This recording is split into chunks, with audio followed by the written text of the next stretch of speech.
Everyone. So today I would like to explain Chapter 10 Beyond Test Alternatives in Assessment from Language Assessment Book by Douglas Brown. So let's get started.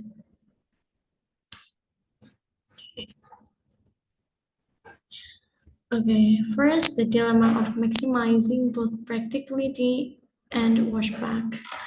Pay attention into the figure. The figure appears to imply the inevitability of the relationship. Large-scale multiple-choice tests cannot offer much washback or authenticity, nor can portfolios and such alternatives achieve much practicality or reliability. This need not be the case. The challenge that faces conscientious teachers and assessors in our profession is to change the directionally of the line to flatten that downward slope to some degree, or perhaps to push the various assessments on the chart leftward and upward.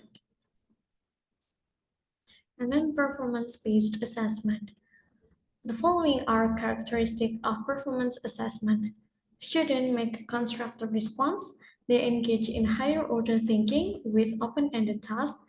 Tasks are meaningful, engaging, and authentic. Tasks call for the integration of language skills. Both process and product are assessed. Depth of a student's mastery is emphasized over breadth. And then portfolios. One of the most popular alternatives in assessment, especially within a framework or of communicative language teaching, is portfolio development. Portfolios include materials such as essays and compositions in draft and final form, reports, project outlines, poetry and creative prose, artwork, photos, newspapers, or magazine clippings, audio or video recording of presentations, demonstrations, and more. And also, we still have a lot of materials. And then a successful portfolio development will depend on following a number of steps and guidelines. State objectives clearly, and then give guidelines on what materials to include, communicate assessment criteria to students, designate time within the curriculum for portfolio development, establish periodic schedules for review and conferencing, designate an accessible place to keep portfolios, and then provide positive washback giving final assessment. And then journals. A journal is a log or account of one's thought, feelings, reaction, assessments, ideas, or progress toward goals, usually written with a little attention to structure, form, or correctness. It is important to turn the advantages and potential drawbacks of journals into positive general steps and guidelines for using journals as assessment instruments. The following steps are not coincidentally parallel to those cited above for portfolio development. Sensitively introduce students to the concept of journal writing, state the objective of the journal, give guidelines on what kinds of topic to include, carefully specify the criteria for assessing or grading journals, provide optimal feedback in your responses, designate appropriate time frames and schedules for review, provide formative washback giving final comments. And then conferences and interview. Conferences are not limited to draft of written work, including portfolios and journals discussed before. The list of possible functions and subject matters for conferencing substantial. Commenting on draft or essay and reports, reviewing portfolios, responding to journals, advising on a student's plan for an oral presentation, assessing a proposal for a project, and giving feedback on the results of the performance on the text, and many more. And then there are some guidelines that may help to frame the questions efficiently. Offer an initial atmosphere of warmth and anxiety lowering. Begin with relatively simple questions.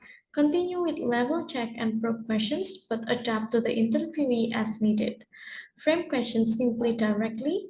Focus on only one factor for each question. Don't combine several objectives in the same question. And be prepared to repeat or reframe questions that are not understood. And then wind down with friendly and reassuring closing moment. And then we moved into the observations. In order to carry out classroom observation, it is of course important to take the following steps. Determine the specific objectives of the observations. Decide how many students will be observed at one time. Keep them very limited. And then set up the logistic for making unnoticed observations.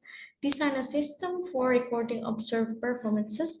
And then don't overestimate the number of different elements you can observe at one time. And then plan how many observations you will make and then determine specifically how you will use the results. And then self and peer assessment. A conventional view of language assessment might consider the notion of self and peer assessment as an absurd reversal of politically correct power relationship.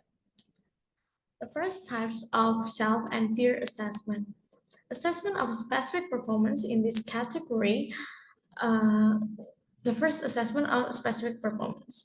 In this category, a student typically monitors him or herself in either oral or written production and renders some kind of evaluation of performance.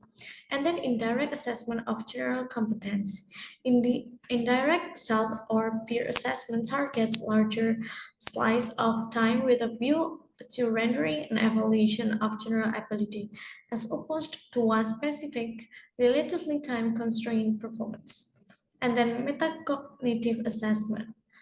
For setting goals, some kinds of evaluation are more strategic in nature with the purpose not just of viewing past performance of competence, but of setting goals and maintaining an eye on the process of their pursuit. And then socio-affective assessment. Such assessment is quite different from looking at and planning linguistic aspects of acquisition.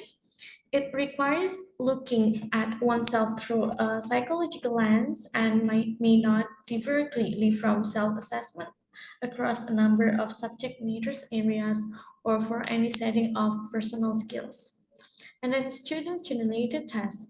The traditional view of what a test is would never allow students to engage in test construction, but students-generated tests can be productive, in, intrinsically, intrinsically motivating, autonomy-building processes.